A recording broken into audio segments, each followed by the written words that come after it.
Hello, everyone, and welcome to Food Safety Matters, the podcast for food safety professionals. I'm Stacey Atchison, publisher of Food Safety Magazine, and I'm here along with my co-hosts, Adrian Bloom, our editorial director, and Bob Ferguson, president of Strategic Consulting. And I want to thank you, our listeners, as always, for including us in your day. So thank you.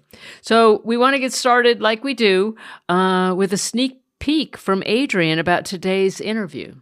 Okay, so in today's episode, I'm speaking with Tom Black, who chairs the Codex Committee for Food Import and Export Inspection and Certification Systems, and he also works for the Australia Department of Agriculture, and Dr. Gabor Molnar, who works for UNIDO, about emerging trends in international food safety standards and regulations and how digitalization and AI are informing these trends.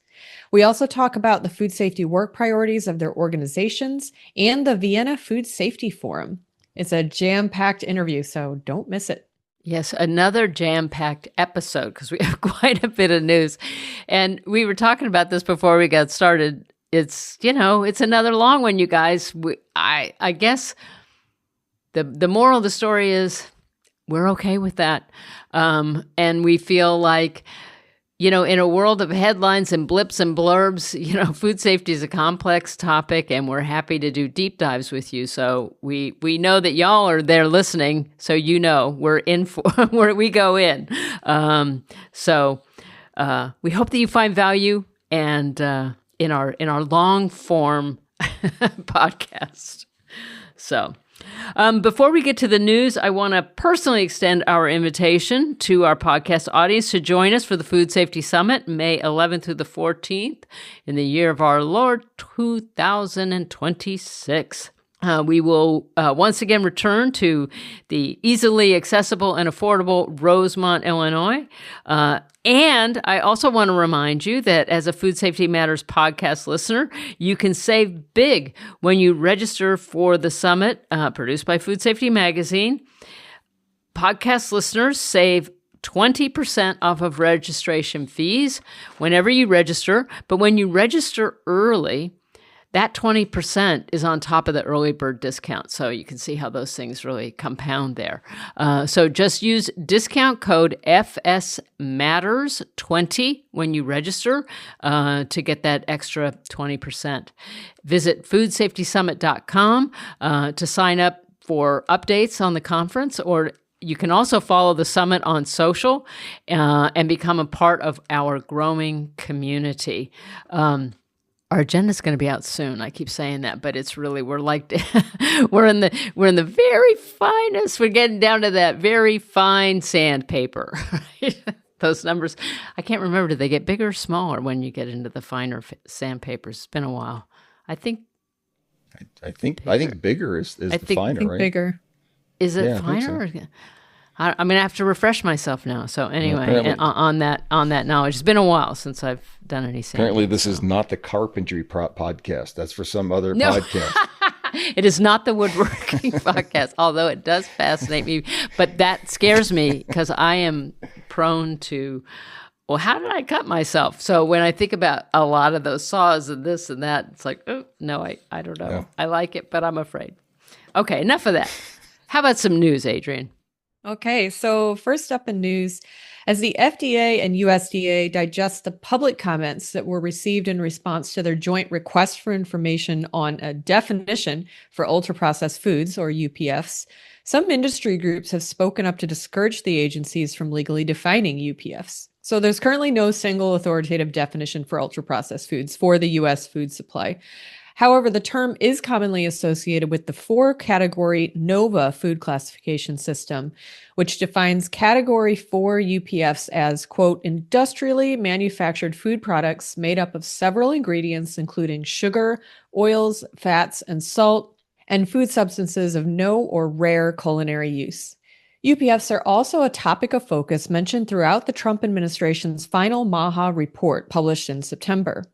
The report notes that the current dietary guidelines for Americans don't explicitly address UPFs. Legally defining UPFs at the federal level could allow FDA and USDA to pursue specific rules and policies for the food category. So recently, meat industry organizations, including the National Chicken Council and the National Pork Producers Council, raised the point that adopting a definition for UPFs that is similar to the NOVA classification, which focuses on processing steps of a food rather than nutritive content, could place meat products like chicken nuggets in the same category as foods like candy, despite their very different nutritional profiles. So in its comments, the National Chicken Council, or NCC, expressed general concerns about a classification system and suggested that instead of pursuing a classification system, FDA and USDA should strengthen existing frameworks and consumer education. If the agencies move forward with a classification system, though, the NCC urges the use of a uniform, science-based approach to characterizing foods that prioritizes nutritional composition and ingredient function over the number of processing steps or ingredients. The NCC also said that FDA and USDA should only develop a classification system in accordance with the Administrative Procedure Act. Now, then, the National Pork Producers Council, or the NPPC, also shared its apprehension about a definition for UPFs, saying that it could be damaging for consumers of pork products. The group called the NOVA classification system problematic and discouraged USDA and FDA from relying on a categorization system that focuses on the processing of foods rather than their nutritional benefits, as well as categorizing food as ultra-processed that contains ingredients to enhance food safety, shelf stability, and nutrient availability. The NPPC also requested that the agencies not define UPFs in a way that conflicts with FDA's standards of identity regulations. Instead of ultra-processed foods, NPPC wants FDA to use a term like discretionary foods. And consumer groups such as the Center for Science in the Public Interest and the Consumer Federation of America agree on the need to define the category of foods commonly referred to as UPFs, although the groups don't exactly agree on the methods. The Consumer Federation of America wants FDA to adopt a federal UPF definition grounded in the NOVA classification system rather than other factors such as nutritive content. The Consumer Federation of America says that if FDA creates a new UPF definition that's different from the NOVA classification, it would cause confusion for consumers and undermine the agency's credibility. Meanwhile, the Center for Science in the Public Interest supports a UPF definition that's scientifically linked to health concerns and more precisely conveys harm. So according to the Center for Science in the Public Interest, the term should include processed foods that meet 1 of 6 criteria: high unhealthy nutrient density, such as excess sugar, sodium, or saturated fat; high calorie density; processed meats, sweetened beverages, processed refined carbohydrates, and ingredients that are strongly linked to cancer or other serious health concerns. Well, that's a lot. It is a lot. It's a lot. I've never even heard of this NOVA but classification system. Right. But that's. I believe it's used more words internationally than Okay. Yeah. It's widely referenced globally by like the Okay. WHO and whatnot, but it's not something that we have used in the US to legally define UPFs. Correct. It's just kind of like one of those things right now where if you think it's a UPF, it might be a UPF. You know it when you see it, right? Well, so I have a challenge for you on that. In reading through this and in getting ready for this, I became really fascinated with this idea that they should be classified by nutritional guidelines, nutritional content, rather than processing steps. And of course, I'm always going to think about how this is going to become complicated because none of this is ever going to be simple. Yeah. But I did find a product that I came across that's a Nova 4 classification, agreed that it's Nova 4 classification. It contains sugars, including maltodextrin, corn syrup, added oils, including seed oils, hydrolyzed protein, and maybe even very, very low levels of trace metals. Does that sound like something that should maybe be restricted as an ultra-processed food? It describes infant formula. I'm waiting for Yeah. So infant formula is one of the most studied from a nutritional standpoint. The seed oils are put in there because of the oils content and developmental processes that you need a certain amount of fats. The hydrolyzed proteins come from milk proteins, but it also helps, my understanding, helps make them stable. And all these other things are put in there to make sure that it has the perfect nutritional profile very similar to breast milk is what they're trying to match as close as they can. And then they have versions with children with different types of sensitivities. And this is widely studied, but if you think this is essentially, nobody in infant formula wants me to characterize this way. I can't think of a better way to say it, but it's essentially a bit of a shake in a can if you get the liquid version or the powder that you mix, which if you looked at this in isolation, you would say, yeah, there's a lot of steps involved. There's a lot of processing steps. It's a very complicated process. I don't think it's something that people should avoid using. I mean, it's a very highly studied. So this idea of nutritional content versus processing steps has some validity when I read through this. Yeah. I mean, on its face, I would tend to agree with that, right? The part that I just put question marks, like I'm confused. The Nova 4 industrial manufactured food products made up of several ingredients, several ingredients, sugar, oils, fats, and salt and food substances of no or rare, and here's the word that confuses me, culinary use. So I can't imagine that there are chefs out there who think that oils, fats, and salt have no culinary. Right. Like that's a very different thing than nutrition. Yeah, my guess with that is something like titanium dioxide, where you would say, a chef is sitting there, do you have a pinch of titanium dioxide while I'm cooking this? Yeah, but that's not salt. No, not at all. That's not oils. No. Or even sugar. I think they mean in addition to those things. So you've got like different additives, chemicals, or like things like that enhance shelf life, right? And so not things you would use in your home kitchen or a restaurant kitchen, but in addition to the sugar, salt, fat. So if you've got all these things, then that would make it a UPF under that Nova 4. Yeah. So they and then who is it? The national pork producers like discretionary foods. And now I think we're just getting like a little cute or something, right? Like not necessarily cute, but you know what I'm saying. It's like we're really splitting hairs here now. Discretionary. I don't really know what sounds we're introducing. We're introducing a whole new vocabulary and vernacular around this, right? Instead of things that people will understand. And Adrian knows this, Bob. I don't know if you know it or not, but I keep a very small, because just to save space on my desk, a very small can opener on my desk that I can wave around in meetings with people when I think that we've opened a real can of worms here and that we might want to rethink this. Well, worms in a can would be unprocessed, minimally processed. That'd be Nova Group 1. Would it be considered a discretionary food? Well, it would be for me. I know that. It definitely would be for me. But yeah. Whew. It's a lot. Yeah. It's a lot. This is going to get more complicated before it gets simple. There's no question about it. I mean, I think that, well, it's a conversation we need to have. And it's obviously it's not an easy one, but it's one that we definitely need to have. And when you consider, the ramifications of disease,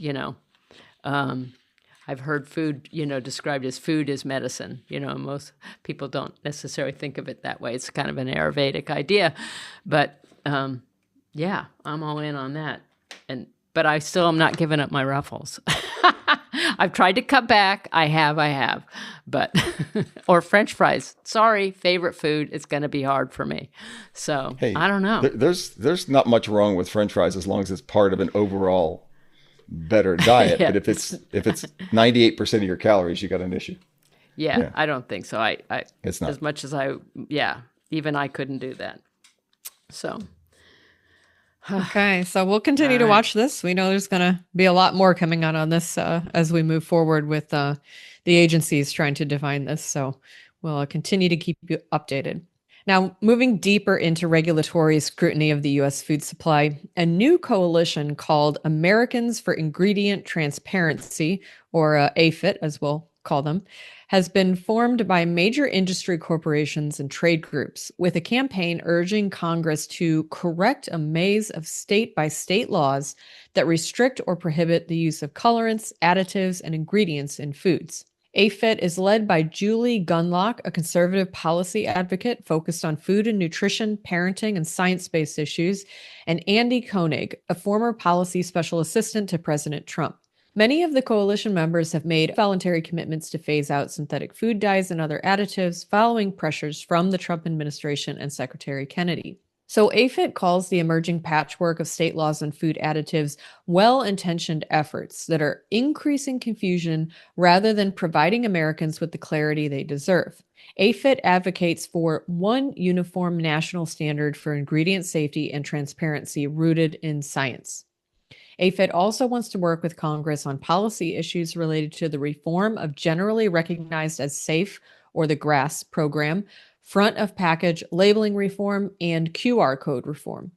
So although AFIT says it is ready to work with the Trump administration on federal food reform, Secretary Kennedy is best known for his Make America Healthy Again, or MAHA agenda, which is cited as inspiration for several of the pending and passed state-level food laws that AFIT opposes.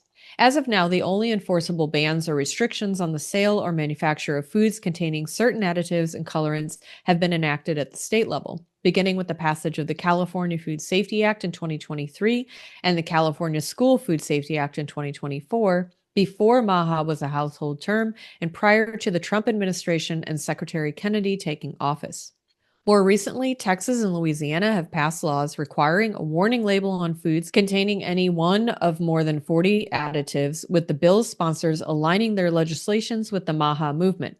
West Virginia also passed a law banning the sale of foods containing any one of 7 dyes or 2 additives by 2028. And other states that have banned foods containing certain colorants and additives from being sold in public schools include Arizona, Delaware, Louisiana, Tennessee, Texas, Utah, and Virginia.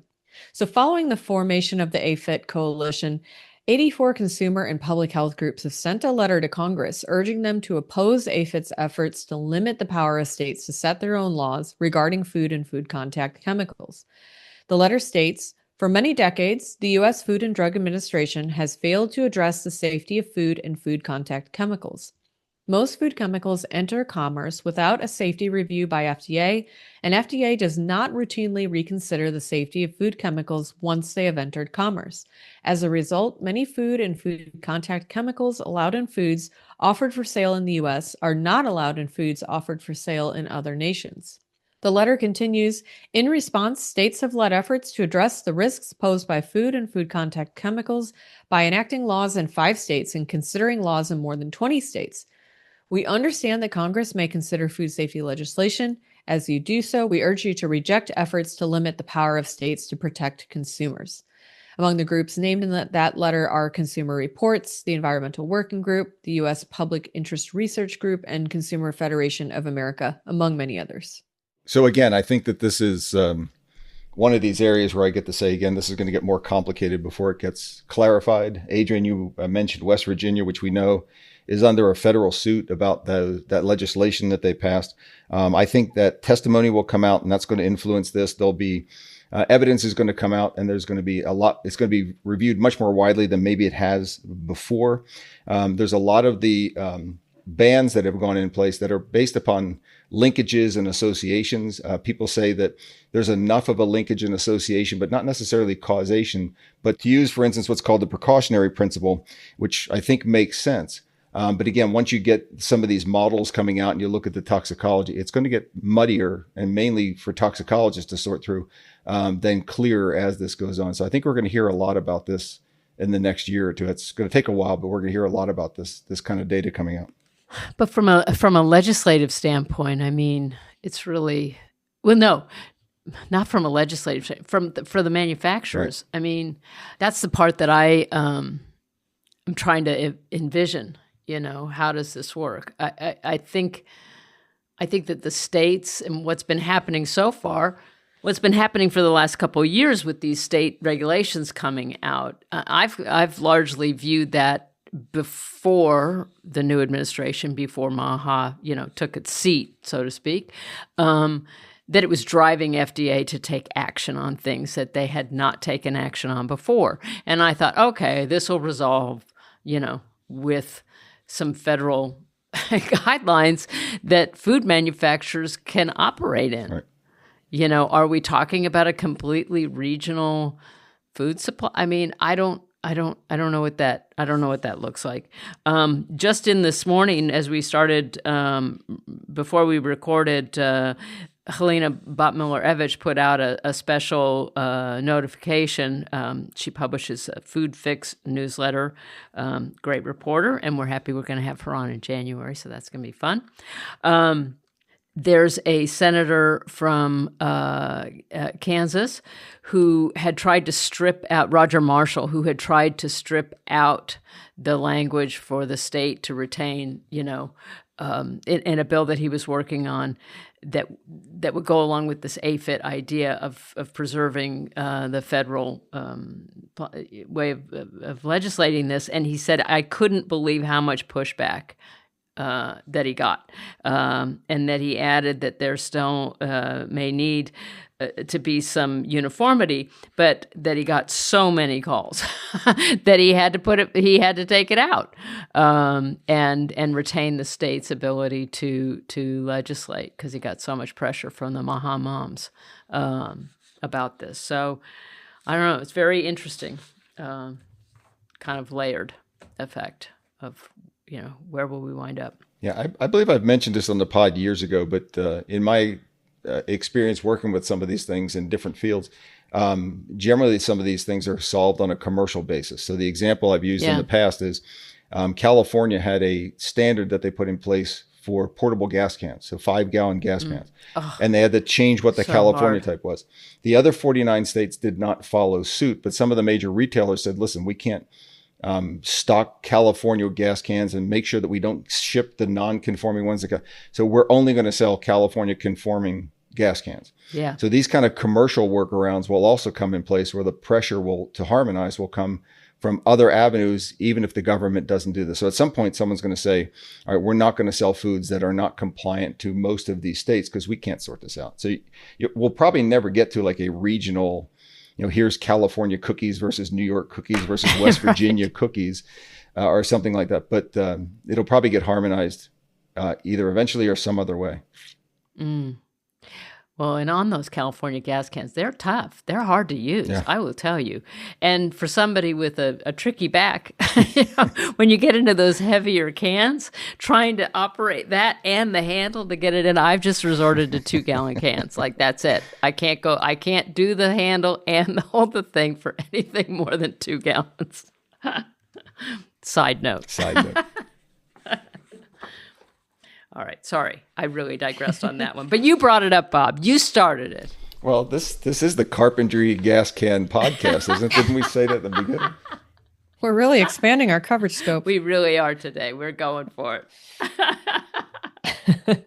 Okay. So we mentioned that Consumer Federation of America was one of the organizations on that letter to Congress, but we want to talk about them further. And they did a recent survey where they polled fast food workers in California. And I think this is a really interesting survey, because what it showed was that nearly half of fast food workers reported witnessing at least one serious food safety problem at their workplace in the past year. And this study was conducted in July of this year with 338 workers at more than 200 fast food locations across California.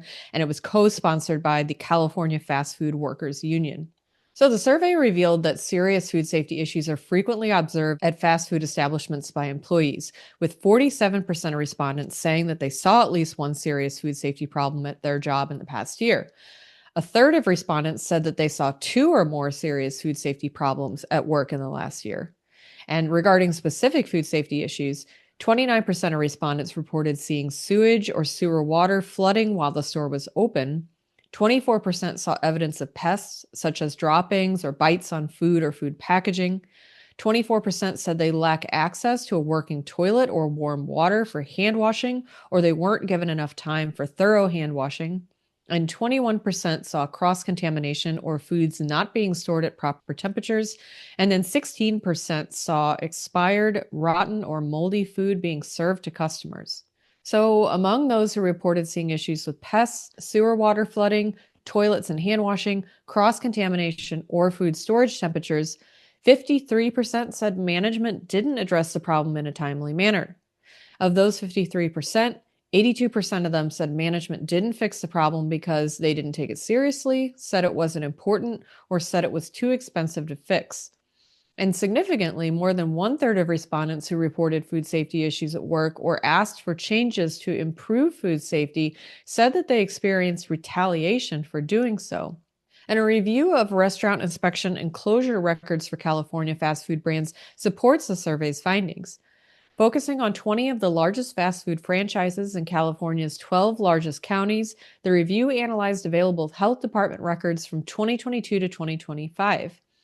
And across all brands and counties reviewed, nearly 250 incidents were identified that involved major health violations or closures at fast food restaurants. Many of the incidents involved multiple major violations of health and safety laws, and over 75% of those incidents resulted in restaurant closures. Another key issue reported by survey respondents included the pressure to work while exhibiting symptoms of infectious illness. 60% of respondents said they or a coworker have worked while exhibiting symptoms of illness such as vomiting, diarrhea, fever, sore throat, or cough. 47% reported to work even though they were sick, and 97% of those who worked while sick pointed to pressure from management, fears of retaliation, not being able to find coverage, or being unable to afford missing work. So in the report, the Consumer Federation of America and the California Fast Food Workers Union proposed several recommendations to improve food safety at fast food establishments, including bringing fast food employers into compliance with relevant food safety and occupational safety regulations, strengthened enforcement of public health and workplace safety laws, strengthening efforts to protect workers from retaliation for reporting hazards and refusing to work while sick, and better training and education for fast food workers on what to do if their employers ignore food safety hazards or pressure sick employees to work. So definitely a illuminating survey, I think, and concerning as well. The whole time you were talking about that survey, all I could hear is somebody yelling norovirus over and over. Yeah. We know it's the number one, Yeah. a leading cause, and this is the exact reason why it is. Yeah. And that 47% reported that they reported to work even though they were sick, and then they listed all the things, pressure from management, fear of retaliation, and then to me, if you were to break that down, I'll bet the winner is unable to afford missing work. So, I don't know. These are, these are the questions, right? And there are a lot of pressures on all of this. And I guess I could say I'm not surprised. I wish that were the case, but not surprised. Okay, and so before we go today, we want to tell you about a recent study out of Austria that has gotten a lot of attention from our audience, looking at biofilms and water hoses. So the researchers in this study looked at hoses used in a meat processing facility over an 8-month span and found significant microbial colonization in 14 out of 15 water hoses made of thermoplastic elastomer and polyester, and that were used daily. The hoses were connected to a drinking water quality supply and were used for cleaning and sanitation of the equipment and facility, as well as supplying water for food production. The hoses were replaced after each sampling event, and a regular cleaning schedule for the hoses was not in place. So a number of bacteria were prevalent in the biofilm communities, including Mycobacterium. Opportunistic pathogens such as Legionella, Pseudomonas, and Neochlamydia were detected at low levels. Fungal diversity was limited, but trichoderma was found prevalently and has been linked to human infections.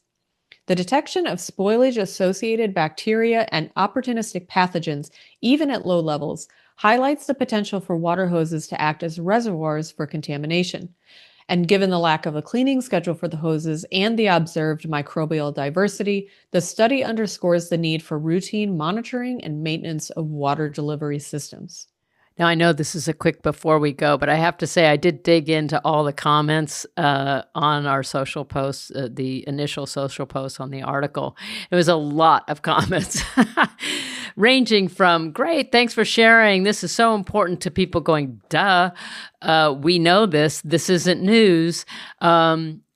but then other people coming in and saying, "Yeah, we've known this," but it's really good to be reminded and to refresh. And Food Safety Magazine is a global a global media company, so we're very happy to be able to share knowledge all over the place, and not everybody's using the same practices, and not everybody has the same knowledge. So what may be duh for you is a great reminder, or even new information for somebody else. So.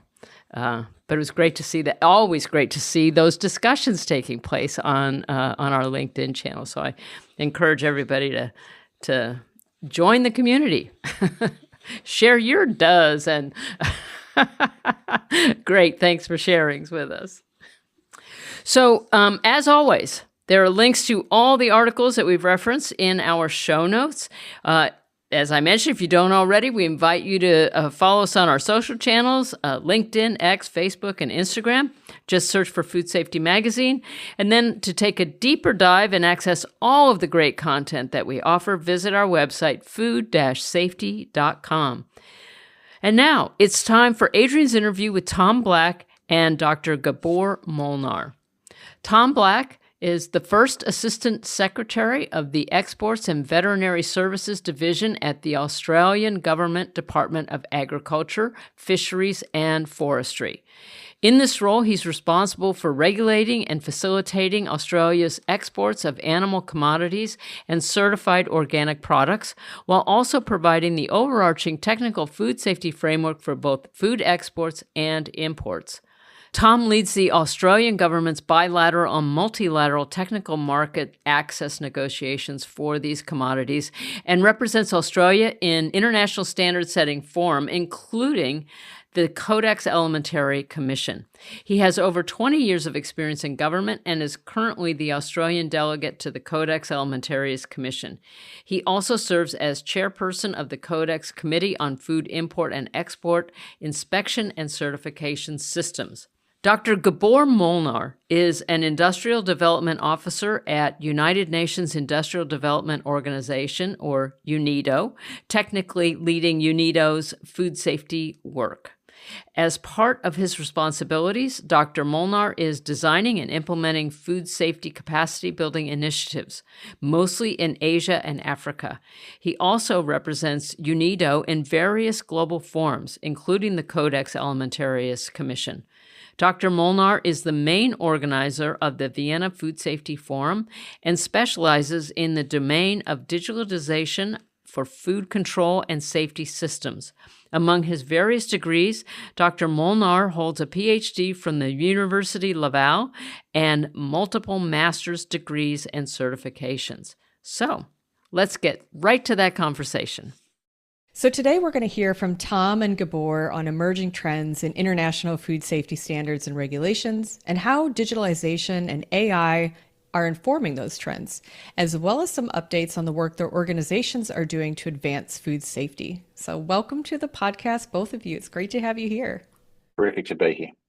So, okay, looking at a high-level view, what are some of the emerging trends in international food safety standards and regulations, and how is digitalization informing these trends? Tom, maybe you can kick us off by speaking to that. Sure, really happy to, and it's great to be here with your listeners today.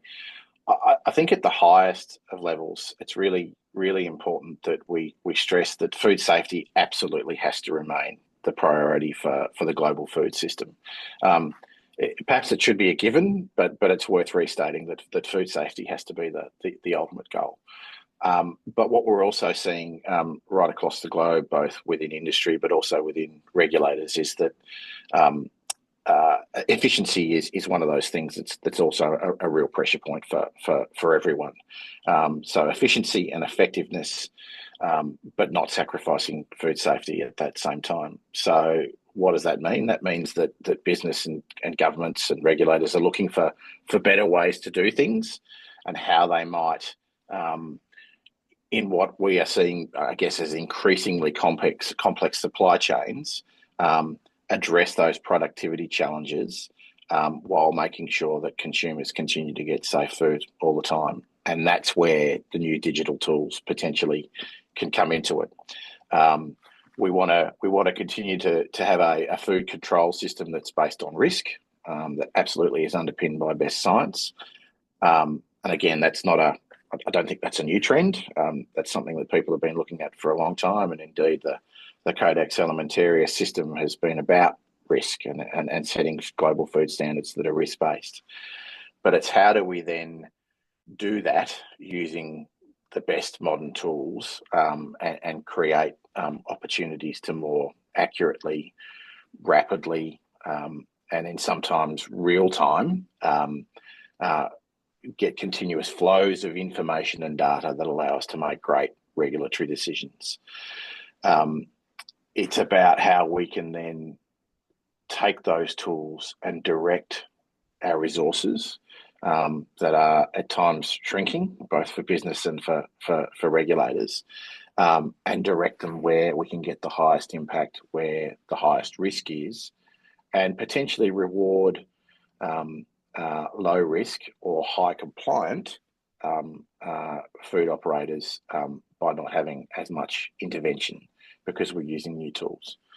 And that's where the Vienna Food Safety Forum earlier in the year was a really great and timely opportunity for us to talk across digitalisation of the food systems. And it was really exciting to see what industry and regulators were doing across the board.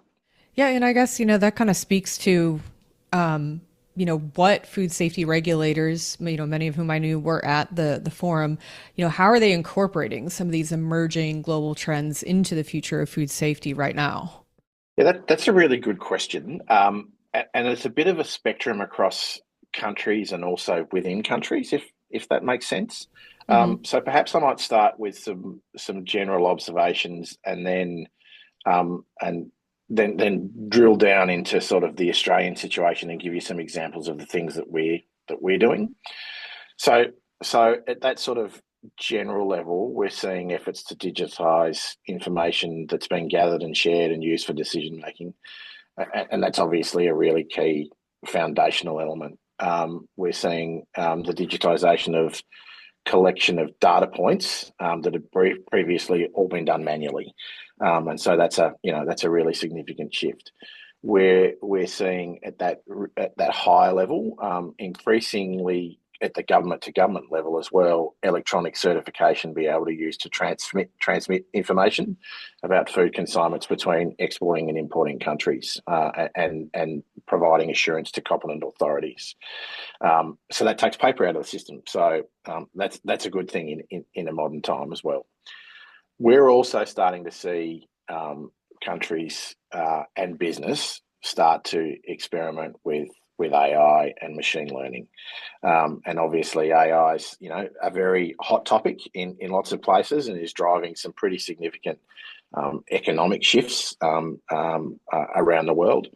But it's a great opportunity to look at the really large data sets that both regulators and businesses might hold, and how by interrogating those data sets you can generate narrative and summary information that can help with decision making. So countries are using this process to inform how they speed up regulatory approvals. They might be able to use machine learning to take the data that they would usually get manually from a food business and speed up process, which again improves efficiency and reduces costs. We're also seeing countries looking at how they might take dashboards of information collected from industry or through their regulatory systems to spot trends, particularly, say, in imported food, so that they can better target interventions to improve food safety outcomes and streamline trade. It's really, as I say, it's really important that we maintain that food safety outcome, but we have to make sure that goods move through our borders seamlessly, or we have bottlenecks and slow things down, and also can't get product to market quick enough. You want it on the shelf for as long as you can, and staying as safe as it can as well. We're also seeing digitisation of traceability systems to allow rapid or more rapid identification of movement of food through supply chain.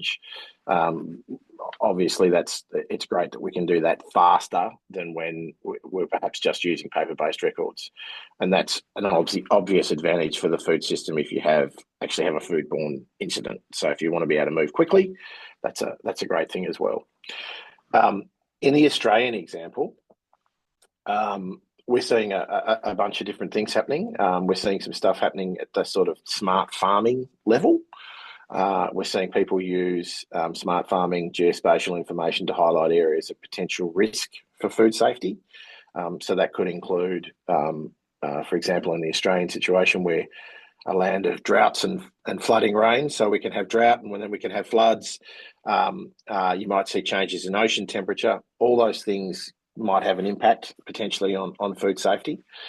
And we're also seeing remotely captured images be used and experimented with in terms of whether you can make regulatory decisions around compliance in food chains. We're also doing a little bit of our own experimentation with some of our specific export commodities, and we're looking at how we too can pick up some of those digital tools. So in the dairy, seafood, and egg space, the department that I work for, the Department of Agriculture, Fisheries and Forestry in Australia, has done some work to look at how we can use data collected from export establishments to inform a risk-based approach to regulatory intervention. And in particular, we're keen to see how we can reduce, obviously, regulatory cost and burden, and allow us to in some instances, reach really remote sites and operations in a much better way. So if you think about Australia, it's a pretty big continent. Some of our operators are in some fairly remote places. But you can also use that in the context of potentially fishing operations operating on the high seas. So I might talk about that a little bit more as we go along. But what we're trying to do is evolve our system to one that largely involved site audits for compliance, which has always been it's been the basis of compliance for food systems for a long time, that physical audit, to one of where we are more of a verifier and an assurer, if that makes sense. So we want to consider operational and third-party assurance data that we have that we're working with businesses to upload to the department. And this includes unstructured data, video, photos that we can then assess using an AI tool that we're developing to see that and train it to identify compliance issues.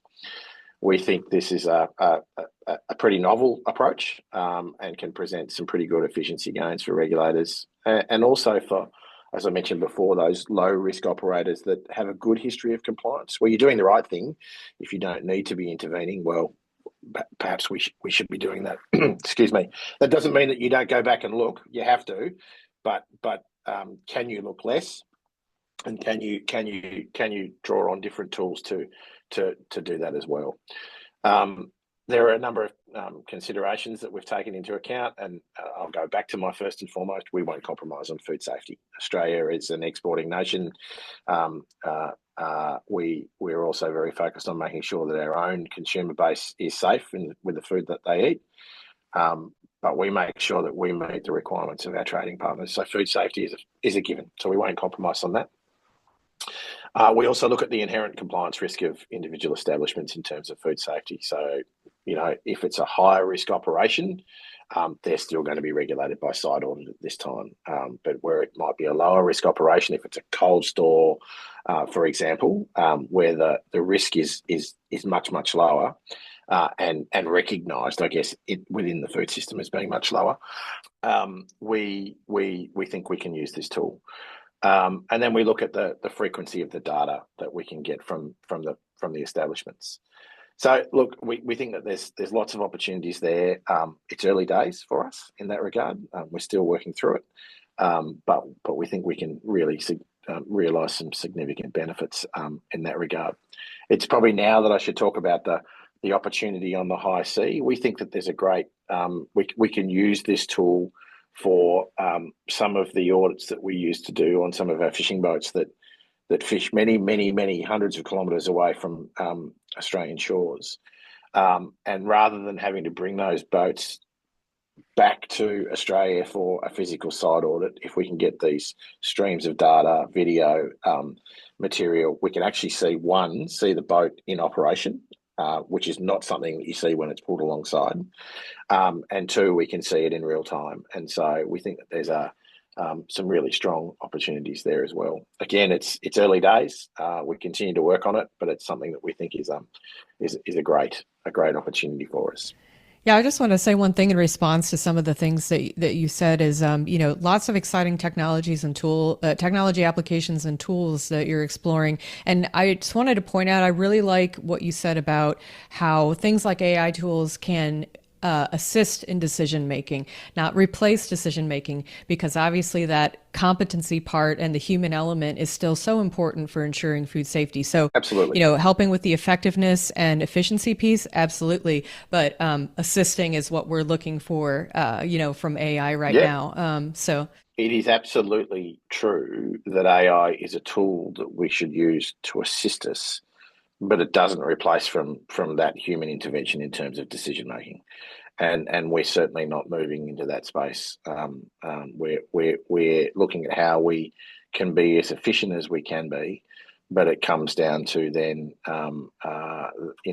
decision makers can then rely upon the information that's put in front of them, but they're still a decision maker, if that makes sense. Yeah, exactly. The other example that I thought I'd just touch on in terms of the Australian context is some work that is being undertaken in the Australian red meat processing area. We're a pretty significant producer of red meat, and we export to many, many markets around the world.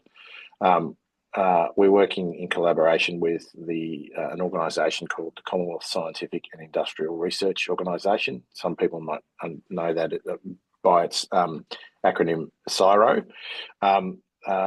This work that we're doing is using machine learning to analyse a large data pool to identify data patterns related to food safety hazards. It's looking at food safety data in meat establishments and a whole host of external data collected from, for example, on weather conditions, travel time, road conditions. So again, Australia's a big continent. We have to move animals to processing facilities, and weather conditions both in the winter and in the summer can be varying levels of extremes. And this data is being collected by our industry. So this project's very much a joint piece of research with industry and the CSIRO. The work's identifying connections between these external conditions and food safety outcomes, and is allowing us to look for process adjustments to address increased risks. And they could be things like slowing the processing chain, increasing interventions at certain points, potentially adding more human resources, potentially altering the order of processing, increasing end product testing, or perhaps don't even process certain classes of livestock at a particular time, depending on what you've seen beforehand. We think it's a good example of how bringing different data sources together from disparate locations across the supply chain, and by using these AI tools, we can generate insights into risk-based interventions and greater assurance for food safety. And the industry indeed spoke about this at the Vienna Food Safety Forum, highlighted the work that they're doing. So again, it's very early days, but it's something that we're pretty excited about. And I guess the other thing that's probably really important, just in terms of I guess the global situation, is that while countries are off trying different things and businesses are off trying different things, the global food safety system is recognising that we've got to look at how we can provide some guidance so that we don't go in 1,000 different directions all at once. And that's where the Codex comes in again. And so the Codex committee that I chair, CC has been looking at guidance for the globe on electronic certification, and indeed has completed guidance on electronic certification, remote audit, traceability, and now even has a new piece of work that's looking at the broader what guidance can we provide to members around digitalisation of their national food control system. Again, that's a very new piece of work. We're just at the beginning, but it's pretty exciting in terms of the shift of where some of these international standards are going. Mm-hmm. Yeah, and I know we're going to touch a little bit more on the work with Sisyphix too, but I wanted to ask Gabor, so we're talking about some of these big global trends and themes and also driving down into specific applications. Looking at how regulators in countries and regions are driving these trends. And, we know that industrialized nations are largely driving these trends. But I guess, from a United Nations perspective and a UNIDO perspective, how are developing countries dealing with them? And, how are developing countries responding to emerging guidelines and standards for food safety? What challenges and solutions to adoption are they experiencing? Thank you very much. And I think it's very important to touch upon the topic of industrializing or developing countries, because very often when it comes to the implementation of food safety standards and international guidelines, they have really difficulty to put those best practices into work and make their system more robust. And this is not different when we are talking about digital innovation, artificial intelligence, or even different type of public-private partnerships. And when we are talking about digital innovation, it's very important to mention that we require a large amount of data. The so to say big data, right? The velocity, volume, and variety of data, which is required in order to actually feed those algorithms to create recommendations to regulators, to businesses, to optimize systems. And it's very important to remain opportunity driven, to also see what is outside and how we could use solutions for new challenges. And food safety is an interesting world because food safety regulators are looking at challenges always as opportunities. If we are looking at different outbreaks, we are always trying to actually improve our system and make it more robust using scientific evidence and risk-based principles. Going back to emerging countries or emerging economies, it's very important to mention that firstly, it's important to take them along in this journey of standard setting, because they can become the champions of those standards when it comes to developing nations and actually support the others. So we can create twinning by basically just bringing them along in the journey of standard setting. On the other hand, it's also very important to mention that indeed developing countries are facing with tremendous amount of resource lack. And right now, this shortage of resources are, of course, reaching also developed nations, which drives us to think outside of the box. And the first example what comes to my mind is the voluntary third-party assurance related approach, where regulators realize that we are not able to actually inspect all food business or feed business operators. We have to tap on data in order to optimize our system, reduce the frequency on those who are the so to say good guys, look at data trends, and at the same time see that how we can make our system more robust at the end of the day. In addition to that, it's also very important to develop for developing countries tailored capacity building solutions. And this is where the United Nations Industrial Development Organization is coming in, because very often the standards and technical guidelines are available, but there is a issue with the interpretation. And in this translation, we can come in, we can develop a tailored solutions to nations, to regions, in order to put those international guidelines and the Codex guidelines into practice. For instance, we have been working for the past couple of years on remote audit and inspection, with the Department of Agriculture, Fisheries and Forestries of Australia in the ASEAN region in order to develop a regional guideline for ASEAN countries, so to harmonize their practices when it comes to remote audit and inspection, which can actually reduce transaction cost because they will know what to expect, what to do, how to prepare, and at the same time also create a win-win situation when it comes to food trade. But of course, very often we have to actually teach or we have to show how to fish, so to say, right? And not to give the fish. And this is our job at the end of the day. Great. Well, thanks for that background. Now, Tom, as you mentioned, that you're the chair of the Codex Committee for Food Import and Export Inspection and Certification Systems. That's a mouthful, so CICIFIX is kind of a good way to shorten that. And you mentioned a few of your work areas and different things that the committee is focusing on. I'd like to do a little bit of a deeper dive into some of those things you mentioned. Can you elaborate on some of the things that CICIFIX is focusing on right now? Yeah, for sure. And it's a great honour for me to have the opportunity to chair CCFIX. Australia has hosted CCFIX since its inception, so nearly 30 odd years now.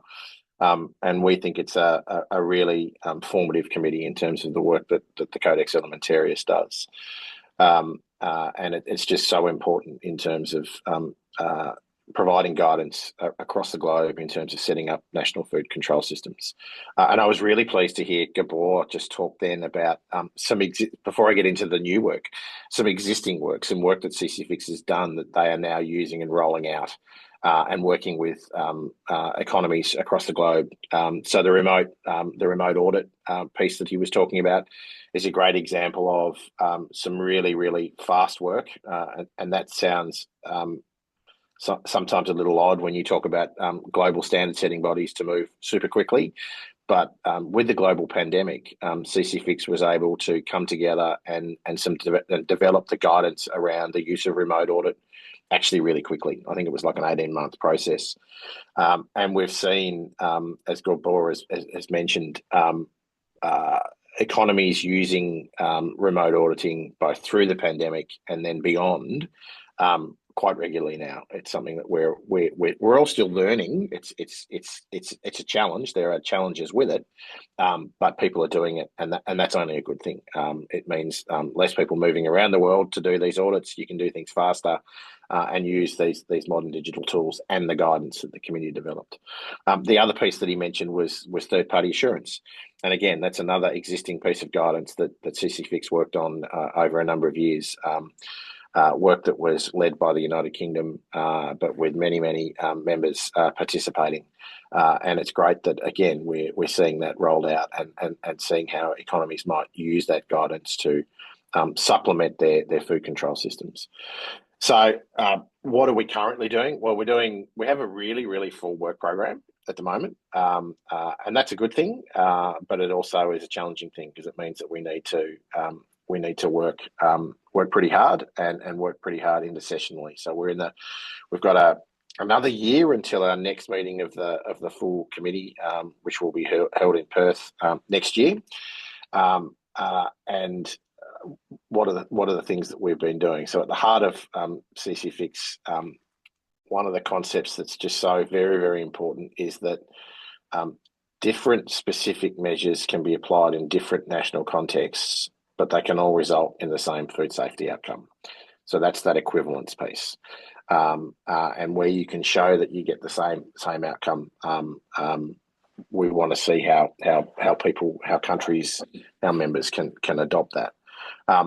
There are a number of existing equivalence texts that have been in place for a number of years now, and we're going through a consolidation process. So we're bringing some guidance that was developed in the 1990s together with the most recent guidance that was finalised in the early 2020s, trying to bring it together into one document and go, okay, let's have it in modern terms, all in one place, and a much more easy thing for people to interact with. Saying that is easy, doing that is a harder thing to do, and so it is a challenging piece of work. and I commend members for the efforts that they are making in doing that, and really keen to see that we continue that work and can hopefully finalise it in a year's time when we get to Perth.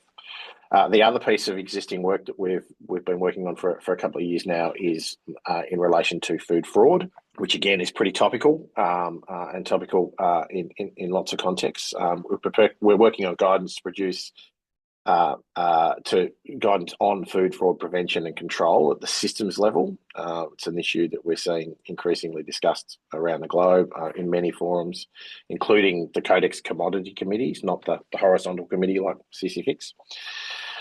And so it's really timely that we work on this. And again, I'm really confident that with all the efforts of members that we'll find a consensus outcome in a year's time. I guess while it's my job to shepherd us along as chair, it's up to members to find their way through and to find that consensus point. It's one of the really interesting things around Codex standards is that it's member driven and absolutely consensus based, and I'm really confident that we'll get there. There's some hard issues, but that's the job. We work through them and we find compromises and we find a way to work through that. So that's exciting. We're also working on traceability. I mentioned traceability is one of those things that we're seeing in the digital space. We're modernising the guidance that already exists to consider things like interoperability and data standards, so that we can support countries as they consider moving towards more digitalised traceability systems. We want the guidance to retain flexibility for countries, and also that minimum requirement of one step forward and one step back in food traceability that will be so familiar, hopefully, to your listeners in terms of food systems. What's exciting, though, is that we've also got 4 new pieces of work, which gives us 7. So it's quite a bit. It's quite a work program for one of these committees. And so the first piece is this digitalisation of national food control systems. We're looking at developing guidance that will incorporate likely the themes of interoperability, scalability, data governance, international food control systems at that principles level to allow flexibility into the future. Again, it's very early days. We're trying. Look, I'll be guided by members, but the aim is not to be too prescriptive about what a digitalised national food control system looks like, because we also don't want to stifle innovation. We want people to be able to, we want people to be able to try things. So it's about providing some guiding principles that will support countries to innovate in different ways and exploit available data to further food safety outcomes. We want to encourage the international community to recognise different innovations to support safe food. And these principles should also work hand in glove around the principles of equivalence that I was talking about a little bit earlier. So again, an exciting piece. Looking forward to seeing where the working group that's developing that work gets to over the next year, and where we can get to in our deliberations at plenary in next year. There's also a piece of work that's being looked at in terms of establishment listings. And this is about updating an existing standard to elaborate on how establishment listings might be used where necessary and based on risk as a means of assurance for imported food without creating unnecessary barriers to trade. So that might be where a particular country requires a list of all the meat establishments, for example, that might be exporting to that country. Again, the idea with this work's not to be prescriptive or to instruct current countries to use establishment listings. It's not something that Australia does. We don't necessarily think that, but if you're going to, it's about providing guidance on how best to do so if a country decides to use this tool. So it might be just one part of the necessary assurance that they have in place. Importantly, in terms of digitalisations, it is expected that the guidance will also deal with the need for systems to be able to speak to each other, removing duplication of efforts by importing and exporting authorities. So again, efficiency is a bit of a focus. There's another large piece of work which is looking at the representation of sanitary requirements on certificates, and I know that this is pretty detailed, and for some it might be taking you into a new space. But this work's developing principles and guidelines for best practice representation of sanitary requirements on certificates that are shared between competent authorities. The idea behind the work is that there's a enormous diversity in the way essentially the same requirement might be captured in export certificate attestation now. So different countries just effectively describe the same thing using different language, and that diversity makes it difficult for us all to move to full electronic sanitary certification for food trade. So we're trying to standardise that language as best we can. So the work will not necessarily create a list of agreed requirements, so sanitary requirements. Rather, it will present a framework for best practice representation of a requirement. And this should help to encourage construction of attestations that are amenable to use in electronic certification, and hopefully should encourage harmonisation over time. I think it's a pretty important piece, building on earlier work by the committee that was around paperless trade and electronic certification, that's already been incorporated into the guidance on design, production and issuance of use of generic official certificates. Really interestingly, the group that's looking at this work, so the working group, is also seeing how they might use AI to rapidly test and validate their approach to drafting the guidance. So another use of new technology, even in the standard development phase, to help us do things quicker. So really exciting to see how that piece of work evolves. Again, it's only pretty new, but I'm pretty excited about where that will take us. And then we've also got a piece on guidance on appeals mechanisms for rejected imported food. This is, again, elaborating on an existing standard to encourage transparency in the operation of such mechanisms.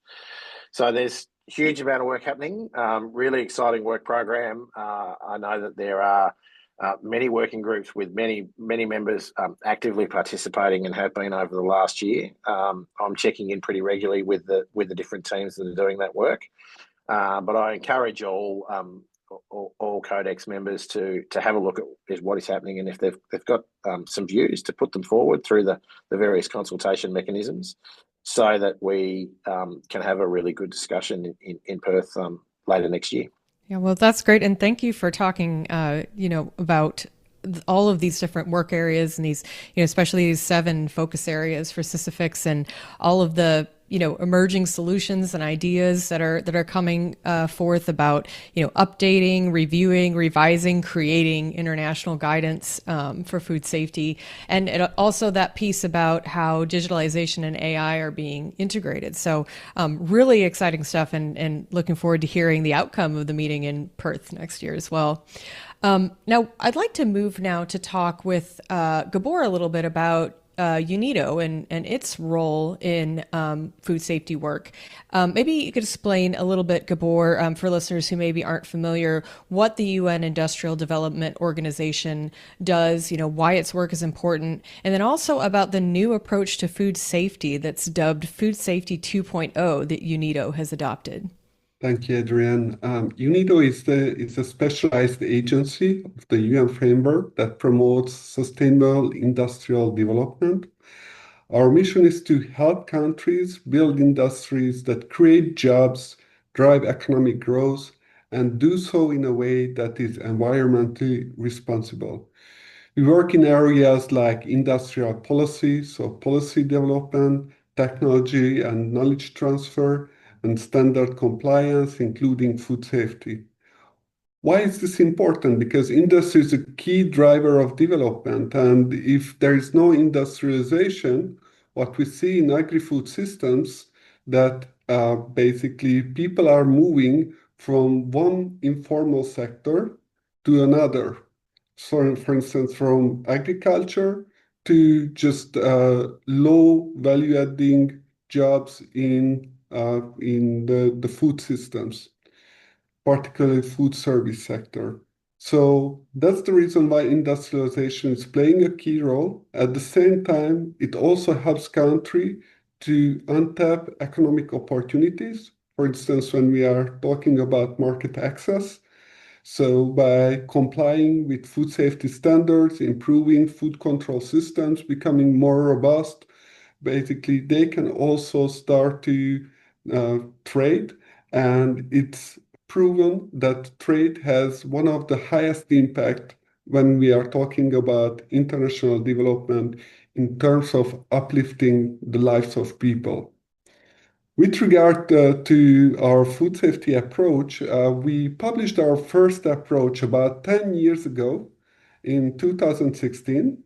And after 10 years, we felt at the beginning of the year it's time for an update. We had a pandemic, we have artificial intelligence, so many things are happening around us. You heard also a lot of great work what Sisyphix does. And in addition to that, the global landscape of food safety is also changing. There are new partners coming in, some of them are disappearing. So we thought, okay, it's time. And basically, we followed pretty much the same approach in terms of structure, like before, where we realized the fact that we are an industrial development organization. And in food safety, we are talking about shared responsibility, where indeed the industry is playing the key role to ensure that the safe what they produce, the food what they produce is safe for everyone. So in the middle pillar or the first pillar, we put ensuring safe and resilient food business operations and supporting them with tailored capacity building solutions. On the other hand, we also know that these businesses require an enabling environment. And when we are talking about food safety, of course, it's very important to talk about food control systems. But on the other hand, it's also very important to talk about quality infrastructure systems. It's a very complex area, but an area which UNIDO leads globally when it comes to technical assistance and development projects for low and middle income countries. As part of these projects, of course, UNIDO helps to establish accreditation bodies, standardization bodies, metrology institutions, as well as conformity assessment services. And since agriculture and food systems provide most of the jobs globally, and there was a study from FAO in 2023 saying that half of the global population is linked to the food systems in terms of incomes. Basically, it's given that low and middle income countries like to start the work in terms of quality infrastructure and food control systems with their own industries. In addition to this, of course, we talked a lot about partnerships, and I think it's very important to add and a bit linger on that public-private partnership is playing a more and more important role today than ever before. And if we want to talk about data, we talk about the VTP approach, where basically food safety scheme owners are sharing data with regulators, and this requires tools and solutions, advocacy and partnership, and this is what we do as part of our work. And this also actually motivated us to organize the Vienna Food Safety Forum in 2022 and bring it back with the support of Australia as well as other partners like the Standards and Trade Development Facility and FSSC Foundation in 2025. Well, great. Thank you for that background, Gabor, and also for explaining, UNIDO's approach to Food Safety 2.0 and all of that, what that entails. Now, you mentioned the Vienna Food Safety Forum, and that's the topic of my next question. So you both participated in the forum this past June. Can you tell our listeners a little bit about who participates in the forum? What were some of the major learnings to emerge from this year's event? And also, I guess a little bit about the origin of the forum as well. Yeah, I think I would say the Vienna Food Safety Forum is an open space for thinking and collaboration. Our original motivation was to provide an update to the world when it comes to most recent trends in food safety. The first Vienna Food Safety Forum was organized back in the time when China went through a major reform due to the melamine crisis, and they published their new food safety law back in 2015. Then in 2022, we felt that with the pandemic, so many things has changed, and it's important to again bring together stakeholders to discuss about these new emerging solutions and technologies. And in 2025, we repeated and we are ready to go again. Basically, we have academia, regulators, industry leaders, food safety service providers, coming together and discussing about this, sharing new ideas, which helps also regulators to think a bit out of the box and see that how the future of food safety regulation and international guidelines might change given the most recent trends, challenges. And we were also very happy in this year that besides the typical food safety stakeholders, we also brought in technology providers. We actually had big tech representation talking about from their perspective, talking about trusted data space, how we could create a trusted data space and actually work on public-private partnership among different actors. And in addition to this, of course, the usual suspects, so to say, like the digital traceability solutions, where there are a number of service providers in this regard. On the other hand, it's always interesting to see what is their lessons learned, how they see the scaling of the technology, which is always a challenge when we are talking about developing nations. And, that's really interesting that, at the forum that you had representatives from big tech there. And I think, that kind of leads into my next question about, what are some of the potential dangers and questions, challenges that are being explored with the application of things like AI agents and the integration of AI into daily work, and especially as it pertains to food safety work, as we're discussing here.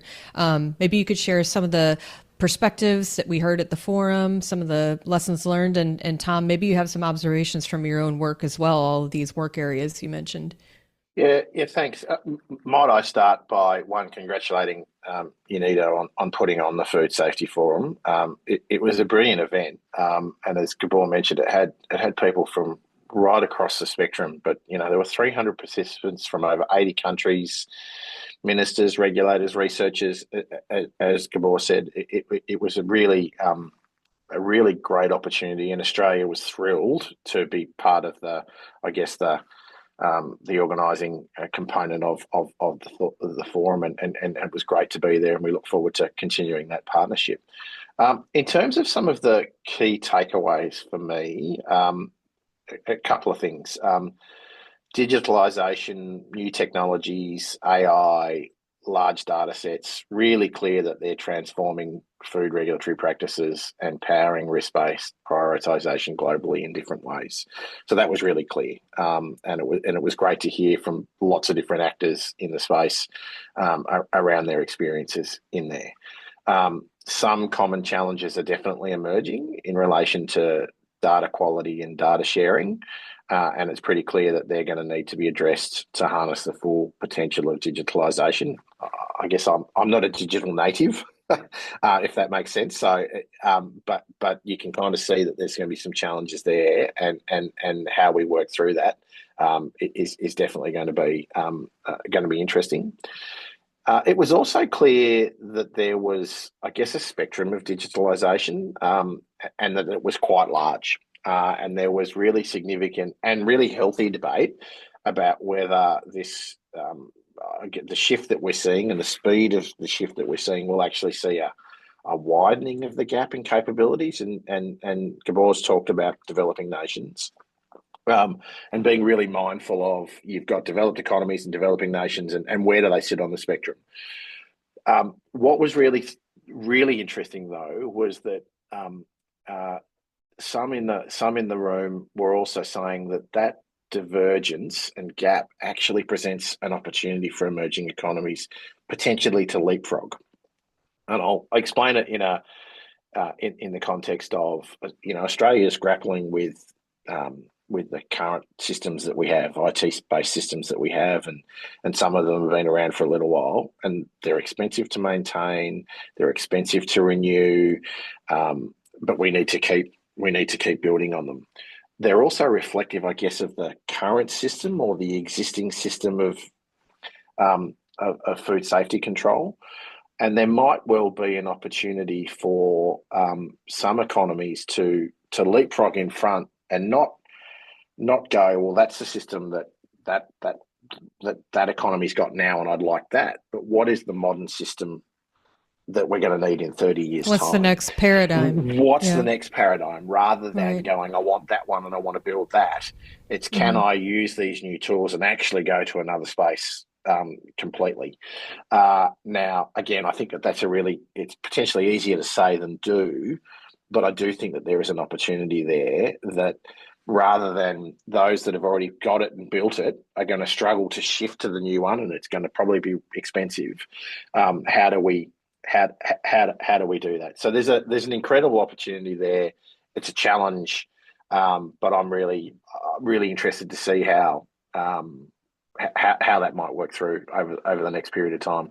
Again, I just reflect on how rich the conversation was, bringing so many different parts of the system together. It was really good to have big tech there.